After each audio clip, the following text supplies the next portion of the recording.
Hello, good morning, जोहार। मैं राजू और आप देख रहे हैं 24 झारखंड न्यूज। चलिए जानते हैं झारखंड की आज की 25 मुख्य बड़ी खबरों को। झारखंड में 12 फरवरी से बारिश, वज्रपात की भी संभावना, बढ़ेगी सर्दी। झारखंड में एक बार फिर मौसम के मिजाज में बदलाव की उम्मीद है। रांची समेत पूरे राज्य में 12 फरवरी को बारिश होने के आसार है। इस दौरान वज्रपात और हवा चलने की भी संभावना है। मौसम वैज्ञानिक अभिषेक आनंद के अनुसार पश्चिमी विक्षोभ के असर के कारण राज्य में एक बार फिर से बारिश के आसार दिख रहे हैं। इस दौरान अधिकतम तापमान गिरने और न्यूनतम तापमान बढ़ने के आसार है, जिससे ठंड का एहसास ज्यादा होगा। मौसम विभाग के अनुसार 12 फरवरी को राज्य के पश्चिम पलामू, गढ़वा, चतरा, कोडरमा, लातेहार और लोहरदगा के अलावा मध्य में रांची, बोकारो, गुमला, हजारीबाग, खूंटी तथा रामगढ़ में कहीं कहीं हल्के व मध्यम दर्जे की बारिश होने की संभावना है। झारखंड कैबिनेट की बैठक 12 फरवरी को एमएसएमई एक्ट व 23 फरवरी से बजट सत्र का आ सकता है प्रस्ताव। झारखंड कैबिनेट की बैठक 12 फरवरी को है। चंपा सोरेन सरकार की यह दूसरी कैबिनेट की बैठक होगी।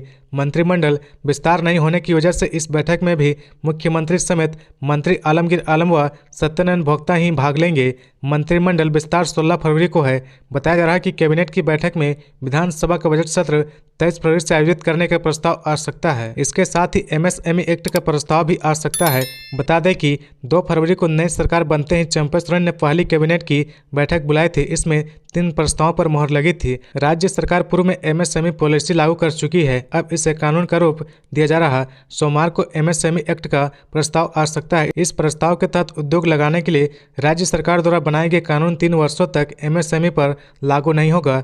लाइसेंस के लिए वे सेल्फ सर्टिफिकेशन करेंगे, उसे ही सरकार मान लेगी। उद्योग विभाग में एमएसएमई निदेशालय के गठन का भी प्रस्ताव है, जिसे कैबिनेट में पेश किया जाएगा। अभी उद्योग विभाग में उद्योग निदेशालय व हस्तकरघा हस्तशिल्प निदेशालय है। एमएसएमई निदेशालय के गठन से 3 निदेशालय वहां हो जाएंगे। राजकीय आदिवासी महाकुंभ मेले का आगाज, पूर्व मंत्री मिथिलेश ठाकुर बोले, राजा मेदिनी राय की लगेगी प्रतिमा। पलामू के चेरो राजा मेदिनी राय की याद में आयोजित 2 दिवसीय आदिवासी महाकुंभ मेले का उद्घाटन रविवार को मेदिनीनगर के दुबिया खाड़ में किया गया है। मेले का आयोजन पर्यटन, कला, संस्कृति, खेलकूद एवं युवा कार्य विभाग एवं राजा मेदिनी राय स्मृति न्यास मेला समिति की ओर से किया गया है। मेले का उद्घाटन पूर्व मंत्री सह गढ़वा विधायक मिथिलेश कुमार ठाकुर, मनिका विधायक रामचंद्र सिंह, पलामू के उपायुक्त शशि रंजन, उप विकास आयुक्त रवि आनंद, प्रशिक्षु आईएएस रवि कुमार और मेला समिति के सदस्यों ने संयुक्त रूप से किया है। मेले का समापन 12 फरवरी को होगा। मेला परिसर में पलामू जिला प्रशासन के विभिन्न विभागों द्वारा स्टॉल लगाकर सरकार की कल्याणकारी योजनाओं की जानकारी दी जा रही है। आज होगी चुनाव समिति की बैठक। लोकसभा चुनाव के उम्मीदवारों पर मंथन की चर्चा।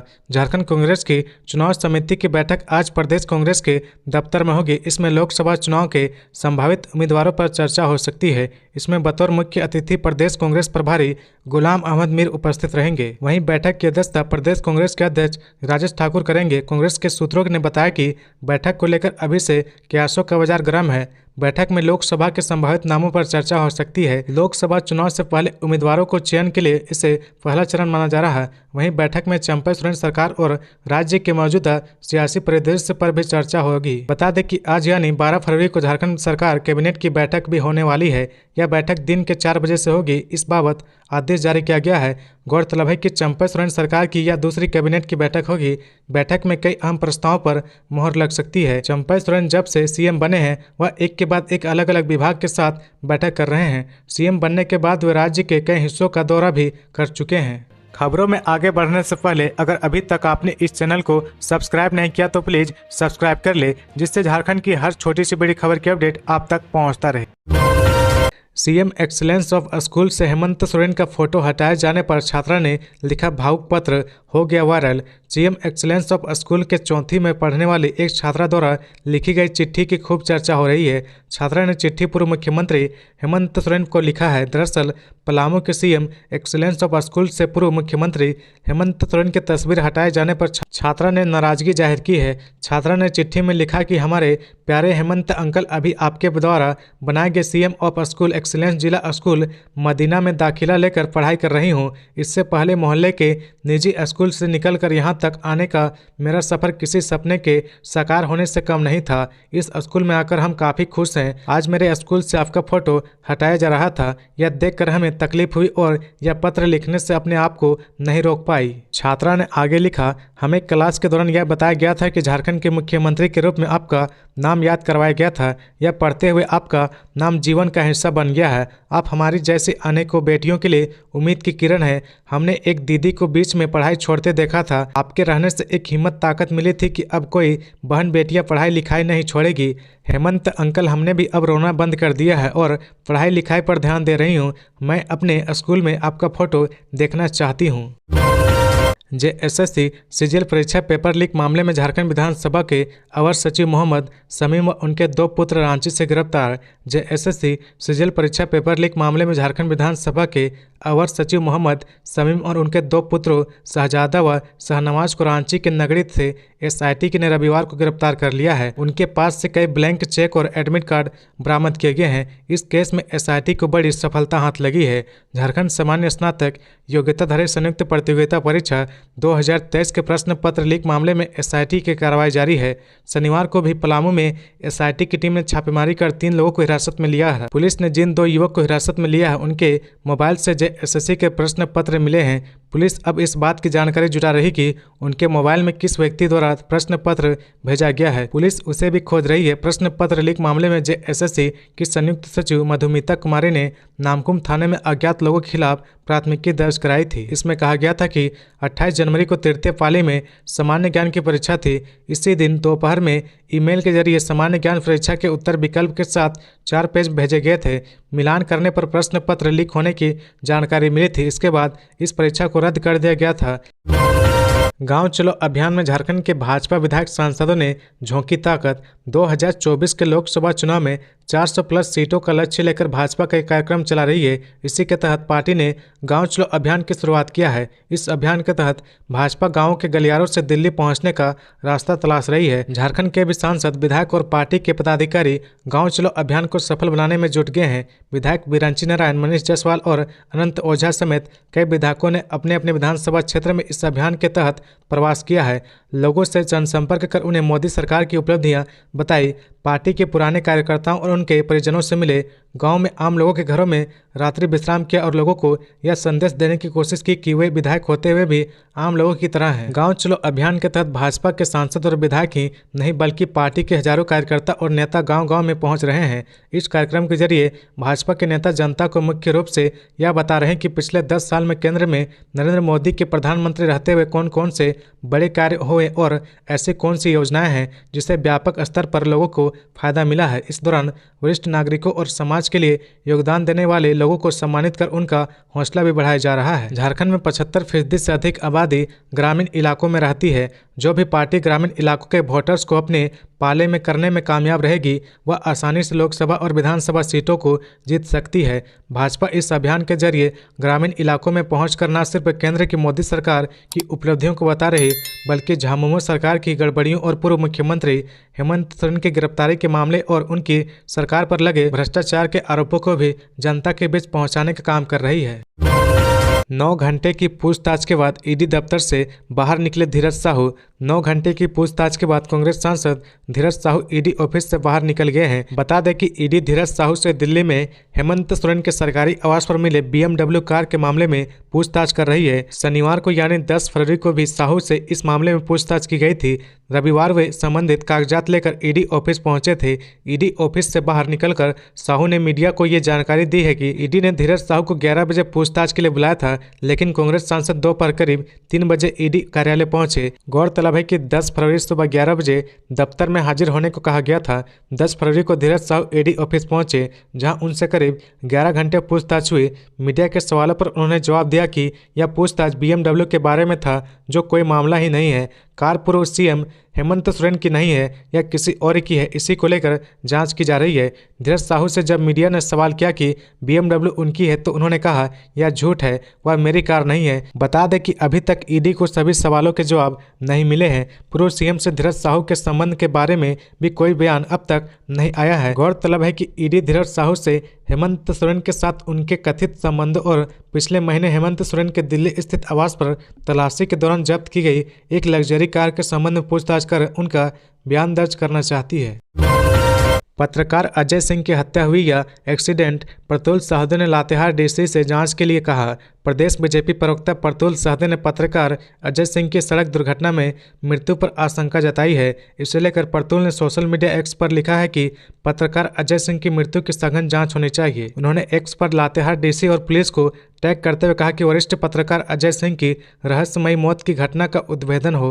उन्होंने लातेहार एसपी से आग्रह किया कि राष्ट्रीय नवीन मेल के ब्यूरो चीफ अजय सिंह की मौत की घटना का उद्भेदन करे। यह हत्या है या एक्सीडेंट, या बात साफ होने से संशय के बादल हट जाएंगे। लातेहार के पुलिस अधीक्षक से आग्रह की कि वह जल्द से जल्द मामले की गहराई तक जाकर पूरी घटना को जनता के सामने स्पष्ट करे। प्रतुल ने आगे लिखा कि एक युवा पत्रकार की मौत बहुत ही दुख की घटना है। डीसी साहब से यह भी आग्रह है कि सरकारी प्रावधानों के अनुसार या अपने विशेष अधिकार वाले फंड से मृत पत्रकार के परिजनों की संभव सहायता करे। उपायुक्त से यह भी आग्रह की कि वह मुख्यमंत्री रिलीफ फंड से भी सहायता की अनुशंसा करे। इस शोक की घड़ी में पूरा भाजपा परिवार समेत पूरे जिले के लोग मृतक के परिजनों के साथ हैं। अजय सिंह जी को श्रद्धांजलि, ईश्वर से कामना की उनकी आत्मा को शांति प्रदान करे। इस शोक की घड़ी में उनके परिवारों को ईश्वर शांति दे ताकि इस विकट परिस्थिति का वे सामना कर सके। जेएसएससी पेपर लीक मामले में सीबीआई जांच की मांग को लेकर आजसू चलाएगा हस्ताक्षर अभियान। जेएसएससी सीजीएल परीक्षा पेपर लीक के बाद झारखंड में छात्र संगठन हो या राजनीतिक पार्टियां सभी सड़कों पर विरोध प्रदर्शन कर रहे हैं। बीजेपी पेपर लीक की सीबीआई जांच की मांग कर रही है। वहीं अखिल झारखंड छात्र संघ भी पेपर लीक मामले की सीबीआई जाँच की मांग कर रहा है। इसे लेकर छात्र संघ हस्ताक्षर अभियान चलाने की तैयारी में है। 12 फरवरी को राज्य के सभी विश्वविद्यालय एवं कॉलेजों में हस्ताक्षर अभियान चलाया जाएगा। इस अभियान का मकसद छात्रों और अभ्यर्थियों को सीबीआई जांच पर जोर देने के लिए एक मंच पर लाना है। हस्ताक्षर अभियान आजसू सुप्रीमो सुदेश महतो के निर्देश पर चलाया जा रहा है। अखिल झारखंड छात्र संघ ने इस मामले में सीबीआई जांच की मांग को लेकर आंदोलन के रूपरेखा तय की है। हस्ताक्षर अभियान चलाने के लिए विश्वविद्यालय और कॉलेज में प्रभारी नियुक्त किए गए हैं। हस्ताक्षर अभियान के बाद दूसरे दिन 13 फरवरी को मशाल जुलूस निकाला जाएगा, जबकि 15 फरवरी को सभी जिलों के उपायुक्तों को मांग पत्र सौंपा जाएगा। 17 फरवरी को राजभवन के सामने प्रदर्शन किया जाएगा। स्कूल परिसर बन गया अखाड़ा, युवकों ने प्रधानाध्यापक की जमकर की कुटाई। रजरप्पा थाना क्षेत्र के राजकीय उत्क्रमित मध्य विद्यालय 100 के प्रधानाध्यापक दिनेश कुमार महतो के साथ विद्यालय में घुसकर कुछ युवकों द्वारा मारपीट की गई। मारपीट की घटना 10 फरवरी शनिवार को सुबह विद्यालय परिसर में साफ सफाई के दौरान बताई जाती है। मारपीट की घटना को प्रधानाध्यापक ने रजरप्पा थाने में आवेदन देकर जानकारी देते हुए दोषियों पर कार्रवाई और सुरक्षा की गुहार लगाई है। प्रधानाध्यापक द्वारा थाने में दिए गए आवेदन में कहा गया कि 10 फरवरी शनिवार को सुबह करीब 9 शिक्षक और विद्यार्थी मिलकर विद्यालय परिसर की साफ सफाई कर रहे थे। अचानक लगभग 10 से 15 की संख्या में लड़कों का एक झुंड स्कूल में आए और सुमित नायक पिता कल नायक द्वारा विद्यालय का वीडियो मोबाइल से बनाने लगा, जिसमें वीडियो बना रहे शिक्षकों के द्वारा मना करने पर वह उलझने लगा। इस पर प्रधानाध्यापक दिनेश कुमार महतो ने जब युवकों को मना किया तो कुसुम्बा निवासी आकाश नायक सुमित नायक प्रधानाध्यापक से मारपीट करने लगे। बंधु तिर्की ने कहा, राहुल गांधी के आश्वासन के बाद आदिवासियों का कांग्रेस के प्रति बढ़ा विश्वास। भारत जोड़ो न्याय यात्रा के दौरान राहुल गांधी 5 फरवरी को रांची पहुंचे थे। इस दौरान उन्होंने आदिवासियों के हक अधिकार को लेकर कई बातें कही थी। राहुल गांधी ने कहा था कि अगर देश में कांग्रेस की सरकार बने तो वो सरना धर्म कोड लागू किया जाएगा। इस बयान पर प्रदेश कांग्रेस के कार्यकारी अध्यक्ष बंधु तिर्की ने कहा कि जमीनी स्तर पर लोगों की भावना और प्रभाव बुरी तरह से कांग्रेस के पक्ष में है। झारखंड वासियों की जन आकांक्षाओं की कसौटी पर खरा उतरने के लिए कांग्रेस और इसके नेता पूरी तरह से तैयार हैं। बंधु तिर्की ने कहा कि राहुल गांधी के बयान के बाद आदिवासियों एवं मूलवासियों में कांग्रेस के प्रति विश्वास बढ़ा है। बंधु तिर्की ने बीजेपी पर आदिवासियों के ज्वलंत मुद्दों को नजरअंदाज करने का आरोप लगाया है। उन्होंने कहा कि भारतीय जनता पार्टी की केंद्र सरकार के साथ ही झारखंड के बीजेपी नेताओं ने सरना धर्म कोड, आदिवासियों की जमीन लूट, 5वीं अनुसूची, वन अधिकार कानून एवं आदिवासियों की अन्य संवैधानिक नियोजित एवं बहुत दिनों से प्रशिक्षित मांगों के प्रति नकारात्मक रवैया अपनाया है। उन्होंने कहा कि ये सब आदिवासी एवं मूलवासियों के प्रति बीजेपी के उपेक्षात्मक व्यवहार का जिंदा प्रमाण है। बीजेपी नेताओं की शासन व्यवस्था और उनकी प्रशासनिक कुशलता को झारखंड की जनता समझ चुकी है, क्योंकि झारखंड राज्य अलग होने के बाद सबसे अधिक समय तक बीजेपी के पास सत्ता रही है। लेकिन बीजेपी के नेता इस राज्य का विकास करने के बजाय चमक दमक में लगे रहे। उन्होंने कहा कि 4 साल से झारखंड में कांग्रेस की सहभागिता से गठबंधन सरकार काम कर रही है और उसने सरकार की लाभकारी योजनाओं को जमीनी स्तर तक पहुंचाने का सफल प्रयास किया। हमारी सरकार भाजपा की तरह चमक दमक में नहीं रही। झारखंड की सच्चाई यही है कि मौजूदा समय में जमीनी स्तर पर कांग्रेस के पक्ष में सकारात्मक माहौल है। चुनाव में आम लोगों, मतदाताओं और ग्रामीणों की भावना और आकांक्षा पर कांग्रेस के साथ ही उनके सभी नेता सफल होंगे। झारखंड प्रशासनिक सेवा संघ आईएएस में प्रोन्नत अफसरों को करेगा सम्मानित, रिटायर्ड अधिकारियों को देगा विदाई। झारखंड प्रशासनिक सेवा संघ झासा की कार्यकारिणी की बैठक रविवार को संघ भवन में हुई। झासा की अध्यक्ष रंजीता हेम्ब्रम ने इसकी अध्यक्षता की। इस दौरान झारखंड प्रशासनिक सेवा से जुड़े कई समसामयिक विषयों पर विमर्श हुआ। इसमें राज्य सेवा से आईएएस में प्रोन्नत अधिकारियों को सम्मानित करने, सेवानिवृत्त अधिकारियों को विदाई देने एवं खेलकूद व कला संस्कृति से अधिकारियों को जोड़ने की पहल करने का निर्णय लिया गया है। बैठक में महासचिव राहुल कुमार, संयुक्त सचिव मीना, कोषाध्यक्ष रामनारायण सिंह, मीडिया प्रभारी संजय कुमार, कार्यकारिणी सदस्य जितेंद्र कुमार पांडे ने भी अपने विचार रखे। झारखंड प्रशासनिक सेवा संघ की रविवार को कार्यकारिणी बैठक में निर्णय लिया गया कि हाल ही में जिन सदस्यों को झारखंड प्रशासनिक सेवा से भारतीय प्रशासनिक सेवा आईएएस में प्रोन्नति मिली है, उन सभी के लिए संघ की ओर से अभिनंदन समारोह आयोजित किया जाएगा। उसी दिन झासा ने उन अधिकारियों को विदाई सह सम्मान समारोह भी आयोजित करने का निर्णय लिया गया है जो पिछले 1 साल के दौरान झारखंड प्रशासनिक सेवा से सेवानिवृत्त हुए हैं। झासा के अध्यक्ष रंजीता हेम्ब्रम ने झासा के जिला इकाइयों से अपील की कि वे निर्धारित अंतराल पर जिलों में झासा की बैठक जरूर करते रहें। इससे न केवल अधिकारियों में आपसी मेल जोल बढ़ेगा बल्कि जिले में प्रशासनिक समन्वय भी बेहतर होगा। महागामा विधायक दीपिका पांडे ने एनएच निर्माण में हो रही अनियमितताओं को उजागर किया। नितिन गडकरी से की ये मांग। महागामा विधायक दीपिका पांडे सिंह ने विरामचक में बन रहे नेशनल हाईवे एनएच सड़क के निर्माण में अनियमितताओं को उजागर किया है। उन्होंने केंद्रीय मंत्री नितिन गडकरी से इसमें हस्तक्षेप कर जांच की मांग की है। इस बाबत विधायक सिंह ने कहा कि विरामचक के पास सड़क एनएच कार्य में लगातार अनियमितता बढ़ती जा रही है। कहा कि मामला उनके संज्ञान में आने के बाद उन्होंने खुद सड़क निर्माण कार्य का अवलोकन भी किया। विधायक के अनुसार इस लापरवाही पर विभागीय अधिकारी भी अंकुश लगाने में विफल रहे हैं। इस बाबत उन्होंने राष्ट्रीय राजमार्ग, सड़क निर्माण विभाग और केंद्रीय मंत्री नितिन गडकरी से जांच की मांग की है। महागामा विधायक दीपिका पांडे सिंह ने आगे बताया कि सड़क निर्माण में गड़बड़ी की शिकायत उनको कई दिनों से मिल रही थी, लेकिन रविवार को उन्होंने खुद मौके पर जाकर निर्माण की जांच की और इसमें गड़बड़ी पाई। कहा कि इस सड़क के निर्माण से क्षेत्र के हजारों ग्रामीणों की आशाएं जुड़ी हुई है। इसमें किसी तरह की अनदेखी को बर्दाश्त नहीं किया जा सकता है। सुदेश महतो ने इस मंत्री को लिया निशाने पर। कहा सिर्फ 54 नौकरियां दे पाए। चतरा के विधायक और सरकार में मंत्री सत्यानंद भोक्ता पर निशाना साधते हुए आरसू सुप्रीमो सुदेश महतो ने रविवार को चतरा में कहा कि वे सिर्फ 54 नौकरियां दे पाए हैं। कहा चतरा की जनता ने उन्हें जनप्रतिनिधि बनाकर सदन में भेजा। इनके श्रम एवं नियोजन मंत्री होते हुए भी मात्र 54 लोगों को नौकरी ही मिल पाई है, वह भी होमगार्ड और कंप्यूटर ऑपरेटर की। युवाओं को नियोजन से जोड़ने के लिए नियोजन नीति बनाने में भी मंत्री विफल रहे। सुदेश महतो ने आगे कहा कि सरकार रोजगार मेले का आयोजन कर प्राइवेट कंपनियों में युवाओं को काम के नाम पर ऑफर लेटर थमा देती है। दूसरे राज्यों में जाकर 10-12 हज़ार के काम से किसी का घर नहीं चलता। कहा जो लोग बाहर गए हैं उनमें से अधिकतर काम छोड़कर वापस आ गए हैं। राज्य के युवा इसका जवाब जरूर देंगे। आरसू पार्टी के केंद्रीय अध्यक्ष सुदेश महतो ने कहा कि झारखंड में चल रही सरकार ने राज्य की छवि बिगाड़ कर रखी है। जिस तरह से हालात बने हैं उसमें राज्य को संवारना और साख बचाना जरूरी है। साथ ही जवाबदेही राजनीति को स्थापित करना होगा। बता दें कि वे रविवार को चतरा के प्रतापपुर में आयोजित पंचायत एवं ग्राम प्रतिनिधियों के सम्मेलन में बोल रहे थे। उन्होंने कहा कि सरकार के लिए यह विदाई का साल है। राज्य के लोगों का शासन पर से विश्वास खत्म हो गया है। नियोजन विस्थापन की समस्या दूर करने और स्थानीय नीति बनाने का वादा कर के सत्ता में आए लोग अपने वादे को भूल गए हैं। मौके पर हुई जनसभा में अमर शहीद तिलका मांझी की जयंती पर उनके चित्र पर माल्यार्पण कर श्रद्धा अंजलि अर्पित की गई। इस दौरे के बीच सुदेश का स्वागत रामगढ़, हैंसागढ़, हजारीबाग और आदि में किया गया। तो ये थी आज की झारखंड की टॉप बड़ी खबरें। इसी तरह झारखंड की हर छोटी सी बड़ी खबर देखने के लिए आप हमारे चैनल 24 झारखंड न्यूज को सब्सक्राइब करके बेल आइकन प्रेस कर ले, जिससे झारखंड की हर छोटी सी बड़ी खबर की अपडेट आप तक पहुंचता रहे। तो आज के लिए बस इतना ही। हमें दीजिए इजाजत, फिर मिलते हैं नेक्स्ट न्यूज में।